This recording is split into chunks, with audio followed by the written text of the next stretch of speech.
नमस्कार दोस्तों, एक बार फिर से स्वागत है आपका हमारे डीएस स्टडी चैनल पर। तो दोस्तों आज हम इस वीडियो पढ़ेंगे यूपी टेट का प्राथमिक स्तर का जो पेपर हुआ था 2014 को, उसका बाल विकास यानी कि सीडीपी का जो भाग है उसको आज हम इस वीडियो के अंदर सॉल्व करने वाले हैं। तो दोस्तों आप भी अगर यूपी टेट की तैयारी कर रहे हैं या फिर यूपी टेट का पेपर देने वाले हैं जो कि जल्दी होगा, तो ये वीडियो आपके लिए काफ़ी हेल्पफुल रहने वाली है। तो दोस्तों वीडियो को एंड तक जरूर देखें। दोस्तों इससे पहले मैंने यूपी टेट के ईवीएस के 2011 से लेकर 22 तक जो भी पेपर हुए थे प्रीवियस क्वेश्चन, वो सभी मैंने करा दिए। अगर वो आपने नहीं देखे हैं तो प्लेलिस्ट में जाकर आप देख सकते हैं। तो दोस्तों शुरू करते हैं आज के प्रश्न नंबर 1 से। अभिप्रेरणा का वर्गीकरण होता है: ए स्वाभाविक और कृत्रिम, बी कम महत्वपूर्ण तथा अधिक महत्वपूर्ण, सी जन्मजात तथा अर्जित, या डी अभिप्रेरणा तथा प्रलोभन। तो दोस्तों इसका उत्तर होगा ऑप्शन नंबर सी यानी कि जन्मजात तथा अर्जित। तो दोस्तों मनोवैज्ञानिक अब्राहम मैस्लो अभिप्रेरकों को जन्मजात अभिप्रेरक और अर्जित अभिप्रेरक में वर्गीकृत किया है। जन्मजात अभिप्रेरक वे अभिप्रेरक होते हैं जो व्यक्ति में जन्म से पाए जाते हैं, जैसे भूख, प्यास, निद्रा, और जबकि अर्जित अभिप्रेरक मनुष्य अपने अनुभवों व प्रयासों से प्राप्त करते हैं, जैसे कि रुचि, प्रतिष्ठा और सामाजिकता। नेक्स्ट, सीखने की प्रक्रिया में सीखने का स्थानांतरण हो सकता है: ए सकारात्मक, बी नकारात्मक, सी शून्य, या फिर डी उपयुक्त सभी। तो दोस्तों इसका उत्तर होगा ऑप्शन नंबर डी यानी कि उपयुक्त सभी। तो दोस्तों सीखने में स्थानांतरण का अर्थ है सीखने के प्रभाव का किसी दूसरे के कार्य निष्पादन पर असर पड़ना। सीखने के स्थानांतरण को मनोवैज्ञानिक द्वारा 3 भागों में वर्गीकृत किया है: पहला सकारात्मक प्रभाव, दूसरा नकारात्मक प्रभाव और तीसरा शून्य प्रभाव। नेक्स्ट, निम्न में से कौन सा अंतर्दृष्टि द्वारा सीखने की व्याख्या करता है: ए मनोविश्लेषणवाद, बी व्यवहारवाद, सी संबंधवाद, या फिर डी गैस्टाल्टवाद। तो दोस्तों इसका उत्तर ऑप्शन नंबर डी यानी कि गैस्टाल्टवाद। तो दोस्तों सीखने के अंतर्दृष्टि सिद्धांत यानी कि इनसाइट थ्योरी के प्रवर्तक कोलर थे। गैस्टाल्टवाद सिद्धांतवादी मनोवैज्ञानिक ने सीखने के अंतर्दृष्टि सिद्धांत को बढ़ावा दिया और बताया कि व्यक्ति अपनी संपूर्ण परिस्थिति को अपनी मानसिक शक्ति की वजह से अच्छी तरह से सीख लेता है। गैस्टाल्टवाद मूलतः जर्मनी के निवासी थे जिन्होंने अपने सिद्धांत का प्रयोग सुल्तान नामक वनमानुष पर किया। नेक्स्ट, किस मनोवैज्ञानिक ने सीखने की सामग्री के रूप में निरर्थक शब्दों का प्रयोग किया? A William James, B Skinner, C Ebbinghaus, या फिर डी बार्टलेट। तो दोस्तों इसका उत्तर ऑप्शन नंबर सी यानी कि एबिंगहॉस। तो दोस्तों मनोवैज्ञानिक एबिंगहॉस ने निरर्थक शब्दों का अधिगम या सीखने की एक शैक्षणिक सामग्री के रूप में प्रयोग करने को बताया। एबिंगहॉस ने कहा कि निरर्थक शब्दों के प्रयोग से सीधे सीधे सार्थक शब्दों का प्रयोग करना सरल और सुगम हो जाता है। तो दोस्तों अगर आपको वीडियो अच्छी लगी तो वीडियो को लाइक करें और वीडियो के एंड तक दोस्तों जरूर देखें, क्योंकि यूपी टेट के अंदर भी प्रीवियस क्वेश्चन काफ़ी रिपीट होते हैं। नेक्स्ट, सीखने के नियम दिए हैं: ए पेवलव ने, बी स्किनर ने, सी थॉर्नडाइक ने, या फिर डी कोहलर ने। तो दोस्तों इसका उत्तर होगा ऑप्शन नंबर सी यानी कि थॉर्नडाइक ने। तो दोस्तों सीखने के नियम का प्रतिपादन संयुक्त राज्य अमेरिका यानी यूएसए के मनोवैज्ञानिक एडवर्ड थॉर्नडाइक ने किया। थॉर्नडाइक ने पशुओं यानी बिल्ली के व्यवहार और अधिगम सीखने की प्रक्रिया दोनों पर ही प्रयोग या परीक्षण किया, जिसके आधार पर ही आधुनिक शैक्षणिक मनोविज्ञान की नींव पड़ी। थॉर्नडाइक ने सीखने के मुख्यतः 3 नियमों का प्रतिपादन किया। पहले बात करें तो तत्परता का नियम, दूसरा प्रभाव का नियम और तीसरा अभ्यास का नियम। नेक्स्ट, सीखना है: ए व्यवहार में परिवर्तन, बी अनुभव तथा अभ्यास का परिणाम, सी व्यवहार में अपेक्षाकृत स्थायी परिवर्तन, या फिर डी उपयुक्त सभी। तो दोस्तों इसका उत्तर होगा ऑप्शन नंबर डी यानी कि उपयुक्त सभी। तो दोस्तों सीखना अधिगम सतत रूप से चलने वाली एक सार्वभौमिक प्रक्रिया है जो जन्म से लेकर मृत्यु पर्यंत चलती रहती है। सीखने की प्रकृति एवं गति में वंशानुक्रम व वातावरण के अनुरूप परिवर्तन भी हो सकते हैं। अधिगम की प्रक्रिया में 2 तत्व निहित हैं, जैसे कि परिपक्वता और जीवन के पूर्व अनुभवों से परिणाम परिवर्तन। नेक्स्ट, शारीरिक वृद्धि और विकास को कहते हैं: ए तत्परता, बी अभिवृद्धि, सी गतिशीलता, या फिर डी आनुवंशिकता। तो दोस्तों इसका उत्तर होगा ऑप्शन नंबर बी यानी कि अभिवृद्धि। तो तो दोस्तों शारीरिक वृद्धि एवं विकास को अभिवृद्धि यानी ग्रोथ कहा जाता है, क्योंकि अभिवृद्धि एक निश्चित समय एवं एक निश्चित सीमा तक चलती है और शारीरिक विकास पर एक निश्चित समय व सीमा के अंतर्गत होता है। वृद्धि और विकास की प्रक्रिया कुछ निश्चित सिद्धांतों का अनुपालन करती है। वृद्धि और विकास की प्रक्रिया को स्पष्ट करने के लिए मनोवैज्ञानिक द्वारा अनेक सिद्धांतों का प्रतिपादन किया गया था। नेक्स्ट, चिंतन संज्ञानात्मक पक्ष में एक मानसिक क्रिया है, यह कथन दिया गया है। ए डीवी द्वारा, बी गिलफर्ड द्वारा, सी क्रूज द्वारा या फिर डी रॉस द्वारा। तो दोस्तों इसका उत्तर होगा ऑप्शन नंबर डी यानी कि रॉस द्वारा। तो दोस्तों चिंतन संज्ञानात्मक पक्ष में एक मानसिक प्रक्रिया है या क्रिया है, यह कथन मनोवैज्ञानिक रॉस का है। इसलिए कहा जाता है कि व्यवहार के कारणों एवं प्रक्रिया को समझने के लिए व्यवहार का वैज्ञानिक ढंग से अध्ययन करना ही चिंतन है। नेक्स्ट, बाल मनोवैज्ञानिक के आधार पर कौन सा कथन सर्वोत्तम है। ए सारे बच्चे एक जैसे होते हैं, बी कुछ बच्चे एक जैसे होते हैं, सी कुछ बच्चे एक विशिष्ट होते हैं या फिर डी प्रत्येक बच्चा विशिष्ट होता है। तो दोस्तों इसका उत्तर होगा ऑप्शन नंबर डी यानी कि प्रत्येक बच्चा विशिष्ट होता है। तो दोस्तों बाल मनोवैज्ञानिक के अंतर्गत मनोवैज्ञानिक बालक के उस मानसिक या बौद्धिक विकास का अध्ययन करता है जो बालक के जन्म से परिपक्वता की अवस्था तक होती है, जिसके अनुसार प्रत्येक बालक विशिष्ट होता है। बाल मनोविज्ञान बालक के विकास की विभिन्न अवस्थाओं और उनमें होने वाली शारीरिक, मानसिक और संवेगात्मक और नैतिक परिवर्तनों का ज्ञान करता है। नेक्स्ट, बाल मनोविज्ञान का केंद्र बिंदु है। ए अच्छा शिक्षक, बी बालक, सी शिक्षण प्रक्रिया या फिर डी विद्यालय। तो दोस्तों इसका उत्तर होगा ऑप्शन नंबर बी यानी कि बालक। तो दोस्तों बाल मनोवैज्ञानिक का मुख्य केंद्र बालक होता है, क्योंकि इसके अंतर्गत मनोवैज्ञानिक बालक में हो रहे शारीरिक व व्यवहारिक परिवर्तन न केवल अध्ययन करके बल्कि शिक्षण विधियाँ व प्रविधियों की सहायता से परीक्षण की संपादित करता है, जिससे बालक सकारात्मक विकास संभव हो सके। नेक्स्ट, अच्छी स्मृति की विशेषता हैं। ए शीघ्र पुनःस्मरण, बी शीघ्र पहचान, सी अच्छी धारणा या फिर डी उपयुक्त सभी। तो दोस्तों इसका उत्तर होगा ऑप्शन नंबर डी यानी कि उपयुक्त सभी। तो दोस्तों स्मरण या स्मृति एक मानसिक प्रक्रिया है जिसमें व्यक्ति धारण की गई विषय वस्तु का पुनः स्मरण करके चेतना में लाकर उसका प्रयोग करता है। स्मृति एक क्षमता है जिसके सहारे उद्देश्यपूर्ण कार्य किए जाते हैं और मनुष्य न केवल विवेकशील चिंतन करता है बल्कि प्रभावकारी ढंग से समायोजन भी करता है। नेक्स्ट, संवेग शब्द का शाब्दिक अर्थ है। ए क्रोध और भय, बी स्नेह तथा प्रेम, सी उत्तेजना या भावों में उथल पुथल या फिर डी इनमें से कोई नहीं। तो दोस्तों इसका उत्तर हो ऑप्शन नंबर सी यानी कि उत्तेजना या भावों में उथल पुथल। नेक्स्ट, कौशल सीखने की पहली अवस्था है। ए यथार्थ, बी कल्पनाशीलता, सी समन्वय या फिर डी अनुकरण। तो दोस्तों इसका उत्तर होगा ऑप्शन नंबर डी यानी कि अनुकरण। तो दोस्तों कौशल सीखने की पहली अवस्था अनुकरण होती है। अनुकरण के द्वारा बालक किसी भी कार्य को करने का यत्न या प्रयत्न करता है, उस कार्य को करने में उत्पन्न समस्या को समझने का प्रयास भी करता है।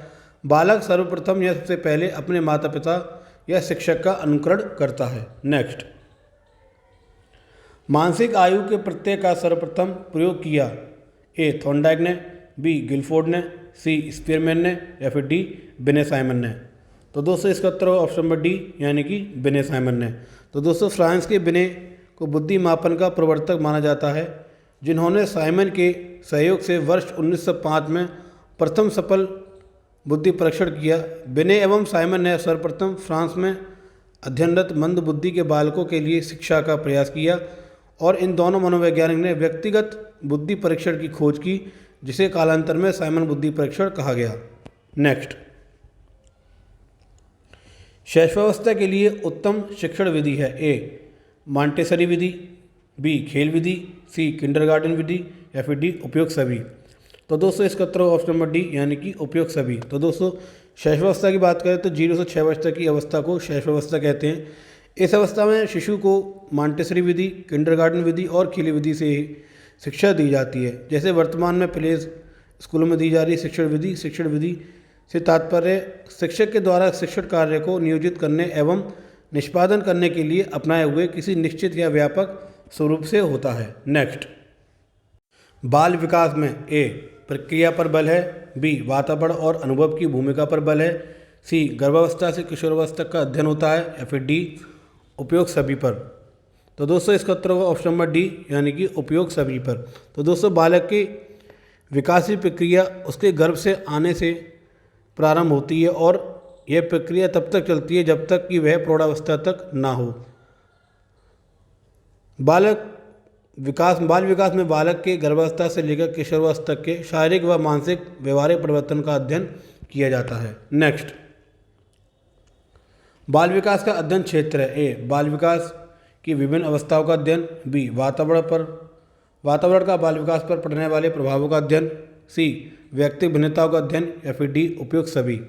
तो दोस्तों इसका भी उत्तर ऑप्शन नंबर डी होगा, यानी कि उपयोग सभी। तो दोस्तों मनुष्य के जन्म से लेकर किशोरावस्था के अंत तक उनमें होने वाले मनोवैज्ञानिक परिवर्तन को बाल विकास कहा जाता है, जिसके अंतर्गत बालक के शारीरिक, मानसिक व व्यवहारिक परिवर्तन व संवेगात्मक विकास और वातावरण का बालक पर पड़ने वाला प्रभाव का अध्ययन किया जाता है। नेक्स्ट, सर्वाधिक उपयुक्त जीवित यानी कि सर्वाइवल ऑफ द फिटेस्ट रहता है का सिद्धांत है। ए लेमार्क का, बी हैरिसन का, सी डार्विन का, या फिर डी मैकडूगल का। तो दोस्तों इसका उत्तर होगा ऑप्शन नंबर सी, यानी कि डार्विन का। तो दोस्तों वैज्ञानिक चार्ल्स डार्विन ने सर्वाधिक उपयुक्त जीवित यानी सर्वाइवल ऑफ द फिटेस्ट रहता है का सिद्धांत प्रतिपादित किया। विकास क्रम जैविक आबादी के आनुवंशिक लक्षणों के पीढ़ी दर पीढ़ी परिवर्तन को कहते हैं, जिसके अनुसार जो प्राणी या जीव स्वयं को प्रकृति के अनुरूप नहीं ढाल पाता उसका अस्तित्व समाप्त हो जाता है और भविष्य में केवल यही प्राणी या जंतु जीवित रहते हैं जो स्वयं को प्रकृति या वातावरण के अनुरूप ढाल पाते हैं। नेक्स्ट, विनय सामान्य परीक्षण द्वारा मापन किया जाता है। ए सामान्य बुद्धि का, बी विशिष्ट बुद्धि का, सी अभिवृत्ति का, या फिर डी अभिक्षमता का। तो दोस्तों इसका उत्तर होगा ऑप्शन नंबर ए, यानी कि सामान्य बुद्धि का। तो दोस्तों वास्तव में बुद्धि परीक्षण से प्राप्त अंकों को मानसिक आयु में बदलकर फिर उसी से बुद्धि लब्धि की गणना की जाती है। मानसिक आयु और बुद्धि लब्धि की किसी व्यक्ति की उच्च वृद्धि सामान्य बुद्धि या निम्न बुद्धि के घोतक होते हैं। वर्ष 1905 में विनय व साइमन मनोवैज्ञानिक द्वारा इस प्रकार के बुद्धि परीक्षण की व्यवस्था शुरुआत की गई। नेक्स्ट, सामाजिक प्रत्याशाओं के अनुरूप व्यवहार की योग्यता का अधिगम सामाजिक विकास कहा जाता है। उक्त कथन है ए हरलॉक का, बी टीपी नैनन का, सी मैकडूगल का, या फिर डी रॉस का।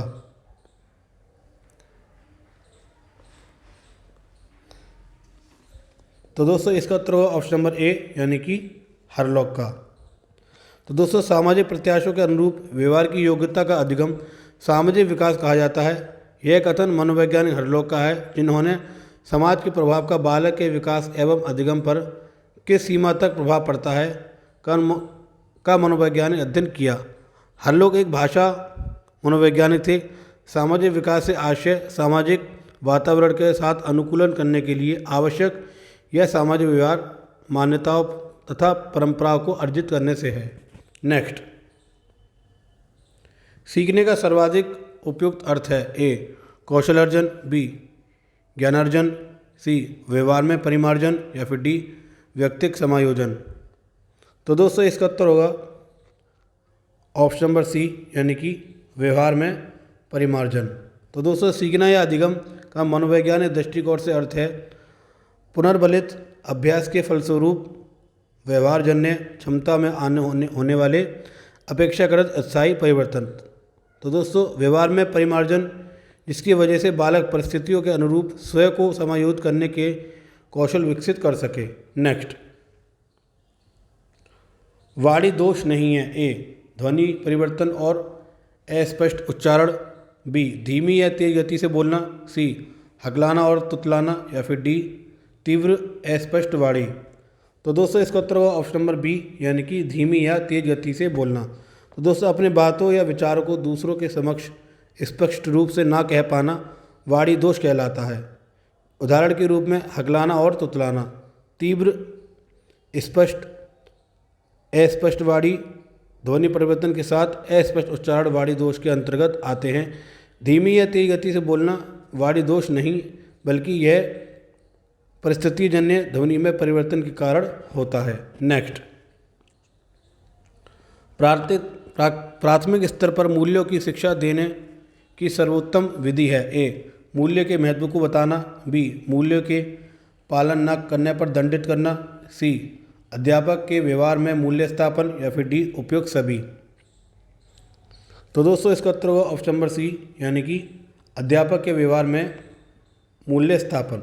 नेक्स्ट, मूल्यों के वर्गीकरण में सम्मिलित नहीं है। ए, आध्यात्मिक मूल्य। बी, येन केन प्रकारेण धनार्जन का मूल्य।